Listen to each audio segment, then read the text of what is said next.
Dear Zainab, how are you? I'm sure you're awesome, because you are always awesome. I feel like everyone I know is always awesome.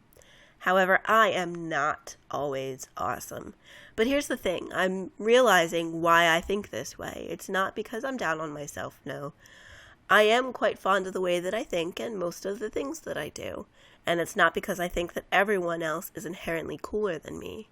Because I do believe that there are ways in which my awesomeness eclipses others. The thing I'm starting to realize is that I am with me all the time. I literally cannot disengage from myself. So I am there for every soul-crushing mundane task that I have to perform. I have to hang out with myself every second I am stuck in commuter traffic. And I, more than anyone else, am aware of all of the thoughts I carry, all of the mental goals that have not yet come to fruition, all of the plans that hopelessly remain on my to-do list of life-altering activities that will, quote, make me a better blank. I am the only person who is privy to this information, and I am the only one who carries this list around as a constant reminder of all of the things I have not yet been, done, or seen. And so I am painfully aware of all of my have-nots. Yet, as everyone around me only sees the things that I have accomplished, I only see the amazing things that the people around me have done. And so it is very easy for me to fall into a trap of thinking that everyone else is out there doing, while I sit at my desk, waiting. It's a trick of the mind to think that no one else has moments of unreasonable inactivity. Yet, it is an easy trick to succumb to since the only time we actually engage with others is when they are engaged with us. It's impossible, if not uninviting, to think that you too have a list of all the things you have not yet done.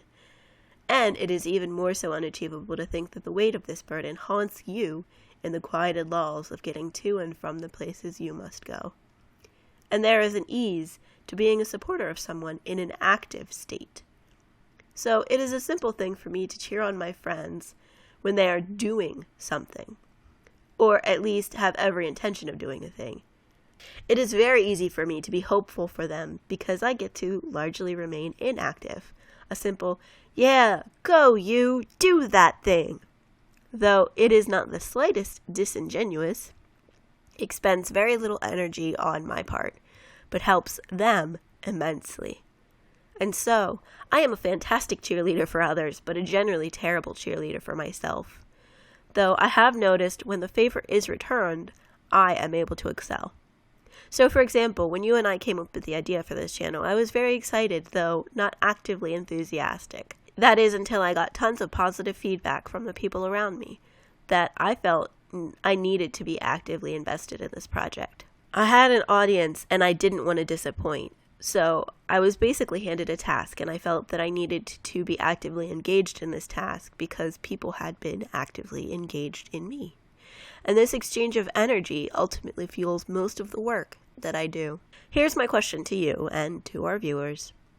Do you believe that this is a categorically terrible method for motivation? Or, in other words, should we rely on others to lift us up and push us forward?